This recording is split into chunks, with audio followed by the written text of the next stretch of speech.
Heroes of Xhandar is a trick-taking game from Florian Fielder, and this is a 2 to 4 player game. There are a few different modes in this game. You can play player versus player, or player versus player versus player, meaning playing 3 players, or when you play 4 players, you play in teams, with 2 players facing each other in teams. And I am going to show you the different modes in this game.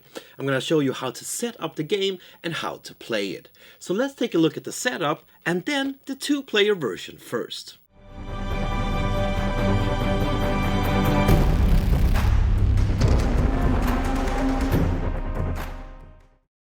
Heroes of Xhandar consists of 89 playing cards, and at the start of the game we need to sort them out a bit. First we need to remove the 12 heroes from the deck, as these should not be shuffled into the playing deck.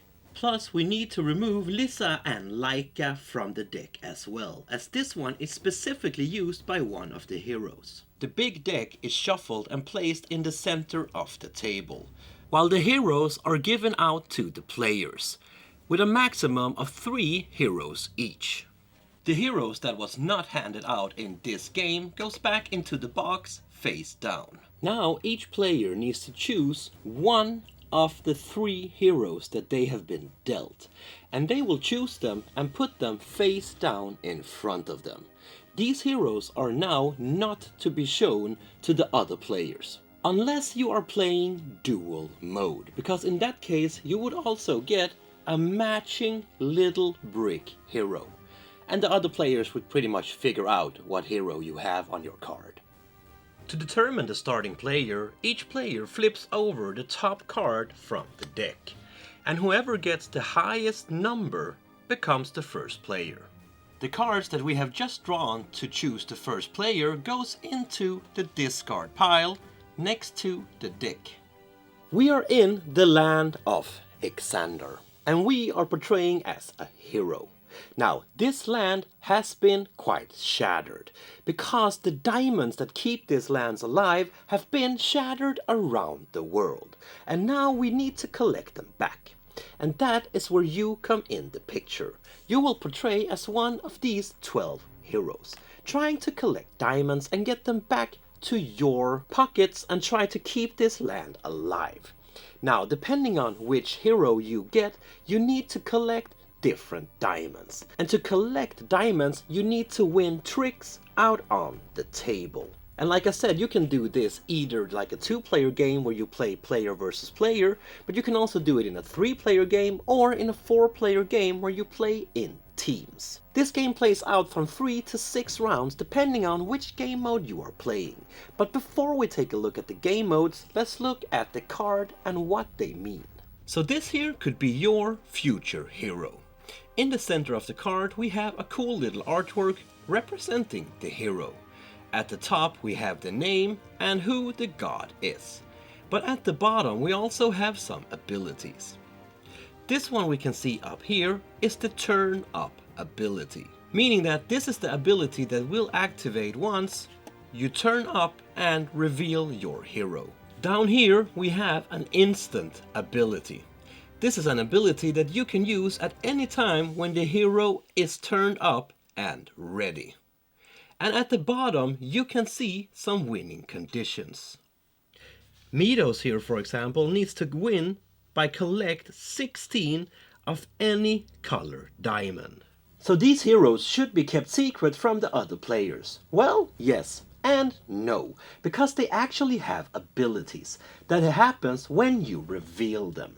So when you reveal this hero, an ability will activate. And as I showed you before, they also have other abilities on the cards that will activate once you show what hero you have in front of you.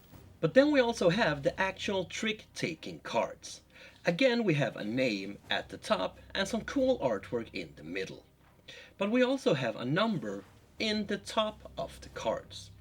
These are the trick-taking value, meaning that the cards that are played with the highest trick value will win the trick. You can also see that these cards have diamonds on them. Some cards are worth more diamonds than other, but these are the diamonds that you are trying to collect. So Cora, for example, would like to win this card because she needs red diamonds. But you could also win this one over here because it's worth more diamonds of another color, remember? Some of these cards also have an action, while other cards are just pure force. When you play a card with an action, it will activate. And if it can be applied, it will be applied. So this one here, for example, the Lisa Scout, has an action called Champion, meaning that when she plays this card, green cards cannot be played. But there's also a little text at the bottom saying that if the other players only have green cards on their hand, then they may play them.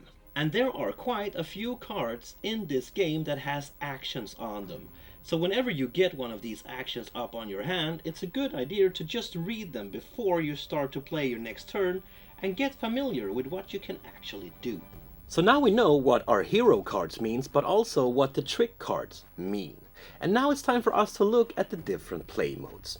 We start by looking at the two-player game, where one player is playing against another player. At the start of this game mode, we draw 10 cards from the deck, and we take them to our hand.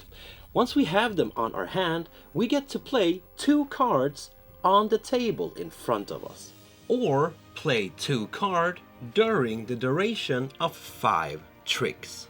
And we will do this by simply placing out the cards we want to play in the center of the gaming area, playing 2 cards each. And whoever has the highest trick value will win this trick. But remember that if you have any actions on your cards that you have played, they will also activate. So here, for example, you would get to draw 1 more card and then discard another one.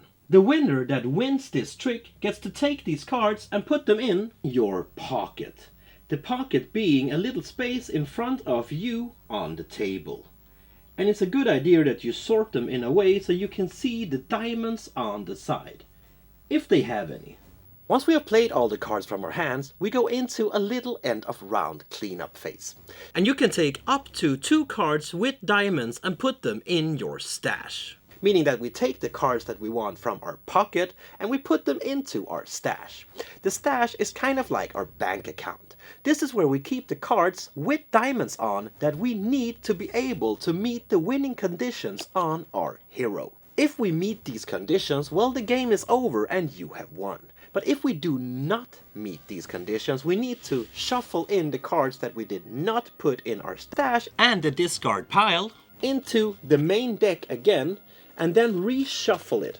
And now we are ready to start a new round, trying to get them diamonds. The difference between the 2-player mode that I just showed you and the 3-player mode that I have here in front of me is that instead of drawing 10 cards, the players now draw 7 cards to their hand. And instead of placing 2 cards on the table, we now place 1 card each, going around in clockwise order. Again, whoever has the highest amount of trick number on their card will win the trick and put it in their pocket. And when we have played all our cards, we again get to take up to 2 cards from our pocket and put it in our stash. Whoever meets the winning conditions first, well, is the winner of the game. The 4-player game works pretty much as the 3-player game. We draw 7 cards, we have our little hero, we can take cards, we play 1 card per turn, and we go clockwise order around the table. But now we can actually show our hero for the one that is in our team. And now we can start to build up a little strategy. Maybe we can help each other win different tricks that we need. Now, the team that will get their winning conditions first are the winners of the game. And lastly, we have the hero mode. This is where we bring out our hero lanes, but also our little brick heroes. And this game plays out pretty much as a 2-player game would.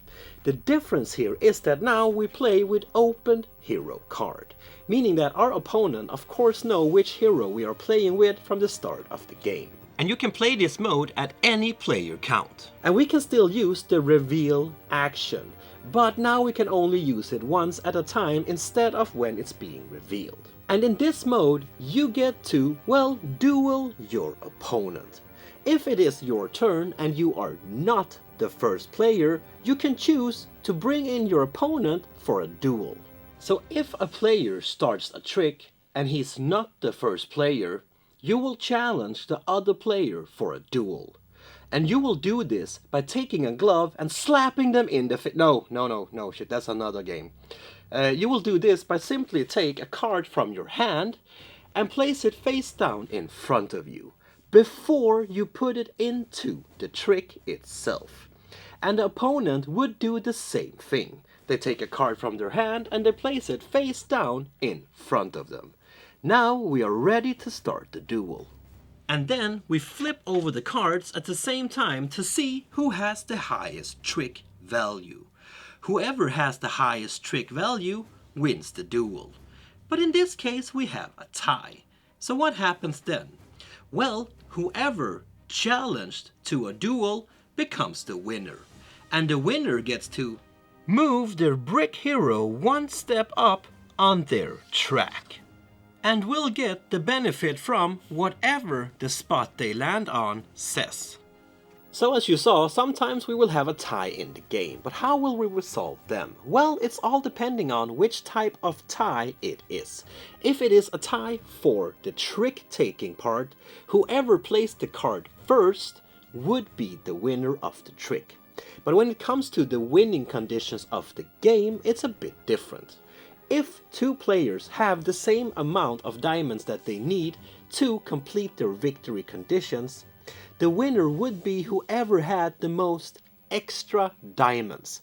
Meaning that, for example, Cora here, if she reached her goal of 15 different diamonds, but the other player also reaches their goal, whoever have the most diamonds above the winning condition number would be the winner. So if Cora here has her winning condition, but she has 3 more diamonds that she have not used to fill those conditions, and the other player only have 2, well, then Cora is the winner. And that is how you play the different game modes. They are really not hard to learn, but they are actually quite hard to master. And there is one way to make this game even more complex. And this is where I think that this game becomes really interesting, because the players can choose to build their own deck. If you want to construct your own deck, there are some rules to follow. To start with, you can only have 32 cards in your deck, and you can't have the same card twice in your deck. If we look at the bottom of these cards, we can see a number, and these are the points that this card will cost you to have in your deck. When you build your deck, you have 124 points to be able to spare, and you need to have 15 cards of your hero's color from the levels 1 to 15. And these will need to be played during your game. You also need to have at least 2 different colors, plus some neutral cards as well. If you want to buy more colors than this, it will cost you 3 points per card that you would like to buy.